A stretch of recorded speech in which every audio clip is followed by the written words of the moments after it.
আসসালামু আলাইকুম দর্শক, স্বাগত জানাচ্ছি জাগো ফুটবলে। সঙ্গে আছে আমি আফরিন সুমনা। শুরুতে জানিয়ে দিচ্ছি সংবাদ শিরোনাম। নিজেকে প্রমাণ করতে শেষ সুযোগ পাচ্ছেন নেইমার। অস্ট্রেলিয়ার সেফ হাউসে ইরানের 5 ফুটবলার। ফিনালিসিমার আগে সাহসী সিদ্ধান্ত কাতারের। শেষটা কি দেখে ফেললেন বাটলার? দর্শক, শিরোনাম শুনছিলেন, এবার জানিয়ে দিচ্ছি বিস্তারিত। বিশ্বকাপের আগে শেষ দুটি প্রীতি ম্যাচের জন্য ব্রাজিলের প্রাথমিক দলে জায়গা পেয়েছেন তারকা ফরোয়ার্ড নেইমার। 34 বছর বয়সী এই ফুটবলারকে জাতীয় দলের কোচিং স্টাফ প্রাথমিক তালিকায় রেখেছেন। বর্তমানে সান্তোস ক্লাবে খেলছেন নেইমার, তবে চূড়ান্ত স্কোয়াড এখনো ঘোষণা করা হয়নি। আগামী কয়েকদিনের মধ্যেই ব্রাজিল দল তাদের স্কোয়াড ঘোষণা করবে এবং তখনই নিশ্চিত হবে নেইমার দলে থাকছেন কিনা। এদিকে ব্রাজিলের প্রধান কোচ কার্লো অ্যাঞ্চেলোত্তি নেইমারের পারফরমেন্স সরাসরি দেখার জন্য সান্তোসের পরবর্তী ম্যাচটি মাঠে বসে দেখবেন। এতে বোঝা যাচ্ছে নেইমারের বর্তমান ফিটনেস ও ফর্ম নিয়ে কোচিং স্টাফ বিশেষভাবে নজর রাখছে। দীর্ঘ সময় ইনজুরির কারণে গত কয়েক মাসে খুব বেশি ম্যাচ খেলতে পারেননি নেইমার। এখন তিনি ধীরে ধীরে সুস্থ হয়ে আবার নিজের ফর্মে ফেরার চেষ্টা করছেন। বিশ্বকাপের আগে এই প্রীতি ম্যাচগুলোই হবে ব্রাজিল দলের শেষ আন্তর্জাতিক সূচি। তাই এই ম্যাচগুলোকে সামনে রেখে কোচ আনচেলোত্তি এবং তার সহকারীরা খেলোয়াড়দের শেষবারের মতো যাচাই করার সুযোগ পাবেন। এদিকে প্রাথমিক দলে জায়গা পেয়েছেন ব্রাজিলের তরুণ প্রতিভা এনরিকো। জানুয়ারিতে ফরাসি ক্লাব অলিম্পিক লিওতে যোগ দেওয়ার পর থেকেই জাতীয় দলের কোচিং স্টাফ তার পারফরমেন্সের উপর নজর রাখছেন। ফরাসি ফুটবলে দ্রুত মানিয়ে নিয়ে তরুণ এই ফরওয়ার্ড ইতিমধ্যেই দারুণ প্রভাব ফেলেছেন। লিওর হয়ে মাত্র 10 ম্যাচে তিনি 5টি গোল এবং 3টি অ্যাসিস্ট করেছেন। তার বর্তমান ফর্ম বিবেচনায় বিশ্বকাপের চূড়ান্ত স্কোয়াডে জায়গা পাওয়ার সম্ভাবনা অনেক বেশি বলেই মনে করা হচ্ছে। অস্ট্রেলিয়ায় চলমান উইমেন্স এশিয়া কাপে 3 ম্যাচের সবগুলোতেই হেরে গ্রুপ পর্ব থেকেই বিদায় নিয়েছে ইরান। টুর্নামেন্ট থেকে ছিটকে যাওয়ার পর দেশে ফিরতে চাওয়া ইরানের ফুটবলারদের নিরাপত্তা নিয়ে তৈরি হয়েছে উদ্বেগ।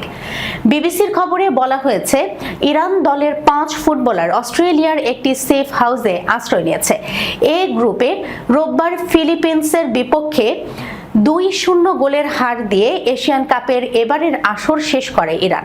এরপর দলটির দেশে ফিরে যাওয়ার কথা ছিল, কিন্তু গত সপ্তাহে দক্ষিণ কোরিয়ার বিপক্ষে তাদের প্রথম ম্যাচের আগে ইরানের খেলোয়াড়রা জাতীয় সঙ্গীত গাইতে অস্বীকৃতি জানানোর পর দেশটিতে সমালোচনা শুরু হয়।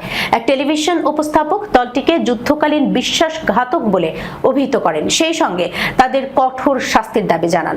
এই ঘটনায় ইরানের ফুটবলারদের নিরাপত্তা নিয়ে শঙ্কা প্রকাশ করছেন সমর্থকরা। রোববার গোল্ড কোস্টে স্টেডিয়াম থেকে বের হওয়ার সময় ইরানের টিম বাসকে ঘিরে ধরে শত শত সমর্থক। আমাদের মেয়েদের বাঁচাও বলে স্লোগান দিতে থাকেন তারা। সোমবার বিবিসির খবরে বলা হয়, টিম হোটেলের ভেতর নাটকীয় দৃশ্য প্রত্যক্ষ করেছে তারা। বেশ কয়েকজন খেলোয়াড় অ্যাক্টিভিস্টদের সঙ্গে কথা বলার পর দলবদ্ধভাবে লবি থেকে বেরিয়ে আসেন। তারা চলে যাওয়ার কিছুক্ষণ পরই কোচ সহ আরেক গ্রুপ আতঙ্কিত হয়ে হোটেলের মধ্য দিয়ে ছুটে তাদের কক্ষে ফিরে যায়। এরপর দ্বিতীয় ম্যাচে অস্ট্রেলিয়ার বিপক্ষে ও শেষ ম্যাচে ফিলিপিন্সের বিপক্ষে জাতীয় সঙ্গীত গায় এবং স্যালুট করেন ইরানের খেলোয়াড়রা। অনেকের ধারণা ইরানি দলের প্রতিনিধি দলের অংশ হিসেবে ইসলামিক রেভলিউশনারি গার্ড কোরের সদস্যরা খেলোয়াড়দের জাতীয় সঙ্গীত গাইতে ও স্যালুট করতে বাধ্য করেছে।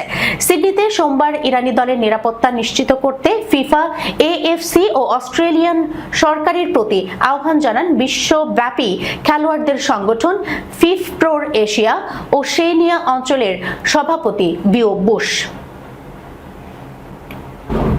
মধ্যপ্রাচ্যের চলমান যুদ্ধাবস্থায় অনিশ্চয়তার মধ্যে পড়ে আর্জেন্টিনা ও স্পেনের মধ্যকার ফিনালিসিমা ম্যাচটি। তবে মহাদেশীয় দুই চ্যাম্পিয়নের লড়াই ভেস্তে যাওয়ার শঙ্কার মধ্যেই মিলল সুখবর। আগামী বৃহস্পতিবার থেকে আবারও ফিনালিসিমার আয়োজক দেশ কাতারের মাঠে ফিরছে ফুটবল। পরিস্থিতি স্বাভাবিক হওয়ার পথে এটিকে একটি বড় পদক্ষেপ হিসেবে দেখা হচ্ছে। এর ফলে নির্ধারিত সূচি অনুযায়ী 27 মার্চ দোহায় ফিনালিসিমা আয়োজনের সম্ভাবনাও তৈরি হয়েছে। কাতারের ঘরোয়া প্রতিযোগিতাগুলো এই সপ্তাহেই আবার শুরু হতে যাচ্ছে। এর মধ্যে আছে কাতার স্টারস লিগ। ইতিমধ্যে বৃহস্পতিবারের জন্য 3টি ম্যাচের সূচি পুনর্নির্ধারণ করা হয়েছে। শনিবার থেকে ক্লাবগুলো আবার অনুশীলন শুরু করেছে। যদিও আঞ্চলিক উত্তেজনার কারণে দলগুলো বাড়তি নিরাপত্তা ব্যবস্থার মধ্যে কাজ করছে। বর্তমান পরিস্থিতি এখনো পুরোপুরি স্থিতিশীল নয়।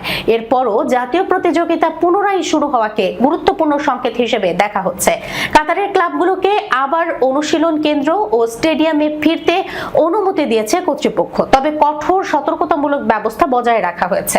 খেলোয়াড় ও কোচিং স্টাফরা বাড়তি নিরাপত্তা প্রটোকল মেনে চলছেন এবং আয়োজকরা পরিস্থিতির সর্বশেষ অবস্থা নিবিড়ভাবে পর্যবেক্ষণ করছেন। ফিনালিসিমার আয়োজক শহর এখনো চূড়ান্ত নয়। এখন পর্যন্ত ফিনালিসিমার আয়োজক শহর হিসেবে কাতারের দোহাকেই ধরা হচ্ছে। ইউরোপ ও দক্ষিণ আমেরিকার চ্যাম্পিয়নদের মহারণ নিয়ে সমর্থকদের আবেগ উত্তেজনা এখনো প্রবল। গত কয়েকদিনে বিকল্প ভেন্যু হিসেবে কয়েকটি স্টেডিয়ামের নাম আলোচনায় এলেও কনমেবল ও উয়েফা দ্রুতই সেই জল্পনা থামিয়ে দেয়। যৌথ এক বিবৃতিতে দুই সংস্থা জানায় ভেন্যু নিয়ে চূড়ান্ত সিদ্ধান্ত এই সপ্তাহের শেষের দিকে নেওয়া হবে। দুই মহাদেশের ফুটবল নিয়ন্ত্রক সংস্থার বিলম্বকে অনেকেই সময় নেয়ার কৌশল হিসেবে দেখছেন, যাতে কর্তৃপক্ষ নিরাপত্তা পরিস্থিতি ভালোভাবে পর্যবেক্ষণ করতে পারে।